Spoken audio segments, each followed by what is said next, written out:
Գյուրջան Կասկադ, հասանելի բնակարաններ 65 ամիս մարման ժամկետով։ Այս հանցակազմի իրական նպատակները պարզ լինեն, ես մի փոքր քրոնոլոգիական բան անեմ, էլի, ներկայացում անեմ, ես տեսա Նաիրային ազատությունից, ով լուսաբանում էր նաև Ավետիք Չալաբյանի գործը հենց ի սկզբանե, եւ մենք շատ ենք զրուցել նաև այս հոդվածի քրեական օրենսգրքում ներմուծման եւ դրա շատ հետաքրքիր ընթացքի մասին։ 2021 թվականին ընդունված քրեական օրենսգրքի մեջ, այսինքն նոր քրեական օրենսգրքի մեջ, այս հանցակազմը բացակայում էր։ Նախորդ քրեական օրենսգրքի մեջ բոլորովին վերջերս էր ներմուծվել, եթե չեմ սխալվում 19-20 թվականներին քաղաքացիական հասարակության որոշ ներկայացուցիչների կողմից, մասնավորապես ակտիվ լոբինգով զբաղված էր դրա պարոն Դանիել Լեոնիսյանը, 163-րդ հոդվածի շրջանակներում նյութապես շահագրգռել է հավաքներին մասնակցելու նպատակով։ Երբ 21 թվականին ընդունվեց նոր քրեական օրենսգիրքը, այդ կտորը չկար նոր քրեական օրենսգիրքում։ Եվ այդ ժամանակ հրապարակվեց հենց Չալաբյանի քրեական հետապնդման պահից Հայաստանի Հելսինկյան կոմիտեի երջանկահիշատակ իրավապաշտպան Ավետիք Իշխանյանի գլխավորած իրավապաշտպան կազմակերպության կողմից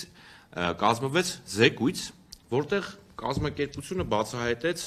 այս նյութապես շահագրգռելու հանցակազմի քրեական օրենսգիրք ներմուծման առեղծվածը։ Ինչ էր պարզվել։ Պարզվել էր, որ Վենետիկի հանձնաժողով այս հանցակազմի ուրեմն վերաբերյալ կարծիք ուղարկելու ժամանակ անգլերեն թարգմանությունը չի համապատասխանել հանցակազմի ուրեմն նորմատիվ տեքստին։ Մասնավորապես անգլերեն թարգմանության մեջ մեր գործընկերները պատահմամբ կամ դիտավորությամբ ավելացրել էին հարկադրելու տերմինը։ Նյութապես շահագրգռելը ստիպելու համար, հարկադրելու համար անձին ներկայանալ հավաքին։ Եվ բնականաբար Վենետիկի հանձնաժողովը հարկադրանքի տերմինի առկայության պարագայում տվել էր կարծիք, որ նման ուրեմն նոր հանցակազմ ներմուծելը քրեական օրենսգրքում տեղավորվում է միջազգային չափանիշների մեջ եւ համապատասխանում է հավաքների ազատության սահմանափակման։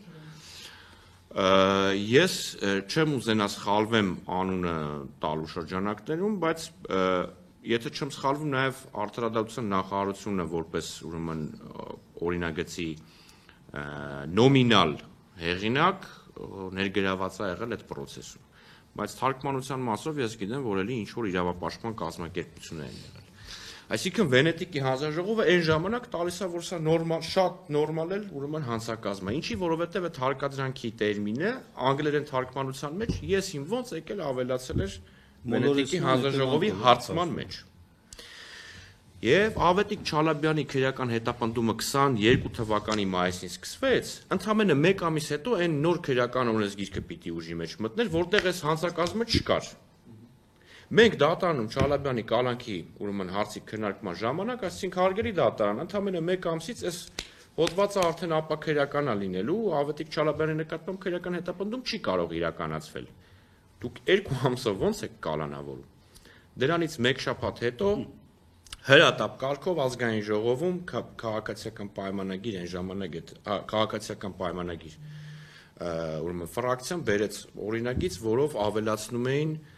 կամ էլի արդարադատ նախ, որով էլի ավելացնում էին այս նյութապես շահագրգռելու հանցակազմը, որպիսի թե Ավետիք Չալաբյանին եւ թե հետագայում ինչպես պետքա պարզվեր դաշնակցության մեր ընկերներին, մնացած շարժումների տարբեր գործընկերների գաղտնալսածը մոնտաժեն, տեղադրեն պրոիշխանական ուրեմն լրատվամիջոցներում, դրա հիման վրա գտնվի մի ոստիկան, որը շատ պատահաբար մտնում է Media-News.net news site-ը, տեսնում է ինչ-որ գաղտնալսված ձայնագրություն, դրա հիման վրա զեկուցագիր է կազմում քննչական իր ղեկավարին, ղեկավարն էլ հաղորդում է ներկայացնում քննչական կոմիտեին։ Ու շատ պատահաբար անպայման այդ գաղտնալսման մասնակիցը լինում է անդիմադիր կամ ընդդիմախոս քաղաքական կամ հասարակական գործիչ, որը ամենայն հավանականությամբ կալանավորվում է։ Եվ դրա հետ մեկտեղ մենք ունենք նաև 2023 թվականի Երևանի ավականու ուրեմն քարոզարշավի ժամանակ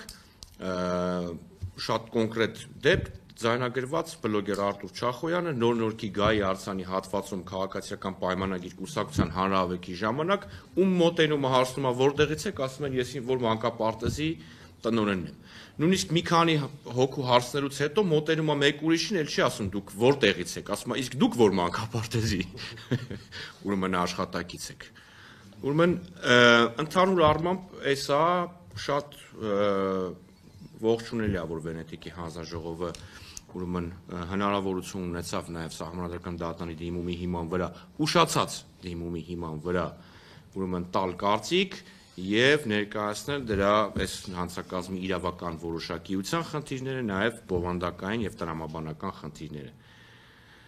Ինչի մասին մենք խոսում էինք դեռևս 2022 թվականից, Նաիրան շատ լավ կհիշի, որ մենք Չալաբյանի գործով միջնորդություն էինք ներկայացրել, որ դեռևս մնացական Մարտիրոսյանը գործը կասեցնի դիմի սահմանադրական դատարան, բնականաբար մնացական Մարտիրոսյանը մերժել էր մեր դիմումը, բայց դե ամեն ինչ ունի իր ավարտը։ Այսքանը, եթե